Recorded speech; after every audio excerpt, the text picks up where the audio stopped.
ओं सर्वमंगलमंगल्ये शिवे सर्वार्थसाधिके शरण्ये त्र्यंबके गौरी नारायणी नमस्तुते सृष्टिस्थिति विनाशानां शुक्तिभूते सनातनी गुणाश्रय गुणामये नारायणी नमस्तुते। जय बड़ मायर जय, जय महादेवी महामायर जय। प्रत्येकेर जीवन सुंदर होक, आनंदमय होक, प्रत्येके दूधे भाते थाकुन श्री श्री पद्मावती मा एवं बड़ मायर काछे प्रार्थना करी। आज दुटी विषय निये आपनादेर सामने আমি পরিতোষ দে জ্যোতিষাচার্য পরিতোষ দে চ্যানেলে আপনাদের সামনে উপস্থিত হয়েছি। একটি হচ্ছে গিয়ে আপনারা অনেকেও তো যারা জ্যোতিষ নিয়ে একটু সামান্য চর্চা করেন অনেকেই জানেন যেটা যোগ, দুটোই গ্রহর মিলিত যে ব্যাপার হয় সেটাকে একটা যোগ বলা হয়। যেমন বৃহস্পতির সঙ্গে চন্দ্র গজকেশ্বরী যোগ, রবির সঙ্গে আপনার বুধ বুধাদিত্য যোগ, এরকম ধরনের অনেক যোগ আছে, প্রচুর যোগ আছে। বৃহস্পতি রাহু গুরুচণ্ডাল দোষ যোগ বলা হয়। দোষ পরের কথা, আগে যোগ বলতে হবে। আমি সেরকম একটি যোগের সৃষ্টি করেছি। কোনো জ্যোতিষী মানলো না মানলো তার ব্যাপার, কে হেলা করলো, কে তুচ্ছতাচ্ছিল্য করলো, কে টোন কাটলো, ডোন্ট বদার। কেন? আমি যুক্তিযুক্তভাবেই আপনাদের সামনে, আপনারা তো আমার দর্শক শ্রোতা, আপনাদের সামনেই আমি ব্যাপারটাকে খোলসা করে দিই। সেটা হচ্ছে যে মীন রাশিতে শুক্র, শনি, রাহু এবং বুধ বসে আছে। বুধ 7 তারিখ 7ই মে চলে আসবে, হচ্ছে মানে আপনার ট্রানজিট করবে বা গোচরে সঞ্চার করবে, সেটা হচ্ছে গিয়ে চলে আসবে মীন রাশি থেকে মেষ রাশিতে। তেমনি 18ই মে রাহু মীন রাশি থেকে বেরিয়ে চলে আসবে হচ্ছে কুম্ভ রাশিতে। এই কুম্ভ রাশিতে আসার পরে শনি এবং শুক্র দুই বন্ধু গ্রহ একসঙ্গে অবস্থান করবে। সেই অবস্থানজনিত যে ফল সেটা তো ব্যাখ্যা করব, প্রথম কথা। দ্বিতীয় কথা হচ্ছে যে এই দুটি গ্রহ মিলিয়ে তো একটা যোগ তৈরি হয়েছে, সেই যোগের আমি একটি নামকরণ করেছি।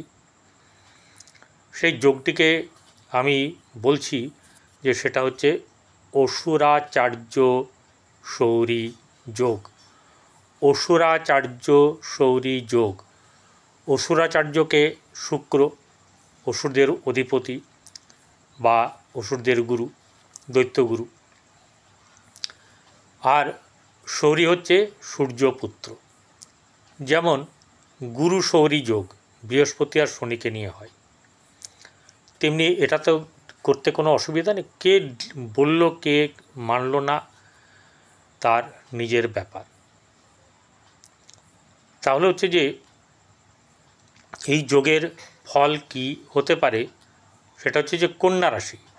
কন্যা রাশির জাতক জাতিকাদের এই শুক্র এবং শনি যেহেতু সপ্তমে থাকবে এবং সমসপ্তম দৃষ্টি দেবে রাশির ওপরে, রাশিতে বসে আছে কেতু, তাহলে এই অবস্থাতে এই রাশির কি ফলাফল পেতে পারে, এটি হচ্ছে মোদ্দা কথা। প্রথমে শুরু করব হচ্ছে গিয়ে শনিকে দিয়ে, কারণ ভালোটা শেষেই বলি। প্রথমে যে ভালোটা বলবো সেটা হচ্ছে গিয়ে যার শনি খুব ভালো অবস্থাতে আছে জন্মকুণ্ডলিতে, তার কিন্তু ভালো হবে। এই শনি হচ্ছে গিয়ে আপনার ক্ষেত্রে পঞ্চমপতি এবং ষষ্ঠপতি। তাহলে পঞ্চমপতি সপ্তমে বসে, ষষ্ঠপতি সপ্তমে বসে, কে? শনি। তাহলে পঞ্চমপতি সপ্তমে বসে থাকাটা কিন্তু ভালো।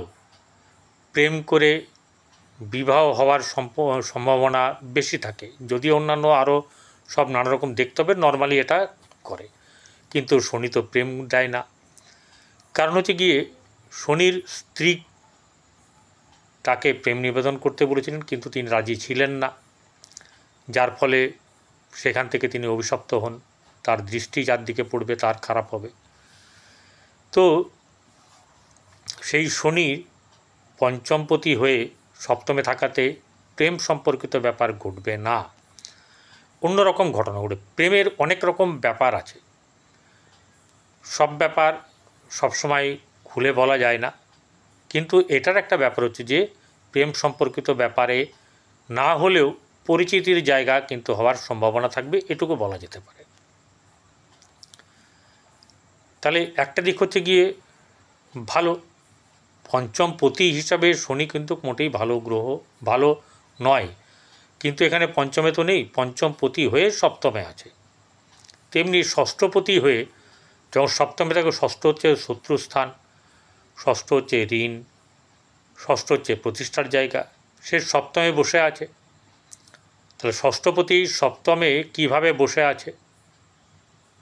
এক নম্বর হচ্ছে যে ষষ্ঠপতি সপ্তমে বসে থাকাটা কিন্তু খুব একটা শুভ হয় না, কিন্তু কী করে শুভ হবে সেটা বলছি। যখন কিনা এই শনি কার কার সঙ্গে বন্ধুত্ব আছে সেটা দেখতে হবে। শনির এখানে দৃষ্টিও আছে সমসপ্তমে, সেই দৃষ্টির কারণে শুক্রেরও দৃষ্টি আছে।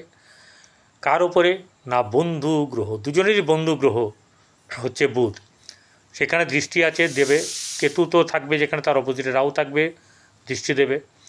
এইবারে এই দৃষ্টি কিন্তু এই বুধের পক্ষে খারাপ হলেও সেটা কিন্তু অতটা খারাপ হবে না, কারণ হচ্ছে যে সঙ্গে শুক্রের কিন্তু এখানে দৃষ্টি আছে। এই শনি তাহলে সপ্তমে শনি বসে থাকা বৈবাহিক জীবনের জন্যে শুভ নয়, কিন্তু যেহেতু শুক্র বসে আছে সেহেতু কিন্তু একটা ব্যালেন্সে এনে দেবে। অধিক ভোগ বা অধিক মানে আপনার খারাপ সেটা হবে না, কিন্তু এখানে একটা বিষয় লক্ষ্য করতে হবে বা বুঝে নিতে হবে, আপনার জন্মকুণ্ডলিতে শুক্র এবং শনির অবস্থান কেমন আছে, স্পষ্টতই বলছি আমি, সেটা কিন্তু দেখতে হবে। কার মহাদশা চলছে সেটাও দেখতে হবে। এই শনি তৃতীয় শুক্রের ঘরে দৃষ্টি দিচ্ছে, তাহলে শুক্রের সঙ্গে বসে আছে, শুক্রের ঘরে দৃষ্টি দিচ্ছে, সেই ঘরটা হচ্ছে নবম ঘর। তাহলে নবম জায়গাতে দৃষ্টি দেওয়াতে শুক্র এখানে তুঙ্গ হয়ে আছে, তাহলে তুঙ্গ তো ভালো দেবে ফল। শনি দৃষ্টি আছে, তাহলে কি করবে? শনি যেহেতু ষষ্ঠপতি হিসেবে প্রতিষ্ঠার জায়গাটা কিন্তু ভাগ্যভাবকে উন্নত করবে। অর্থাৎ যাদের যাদের জন্মকুণ্ডলিতে এরকম ভালো গ্রহের সংযোগ আছে তাদের ক্ষেত্রে কিন্তু ভাগ্যভাব এই ক্ষেত্রে শুভ প্রভাব আপনার জীবনে ফেলবে এবং উন্নতিও হবে। সপ্তমে দেখছে, তারে নিজের ঘরকে দেখছে, অর্থাৎ রাশিকে দেখছে, সেটা তো বললাম।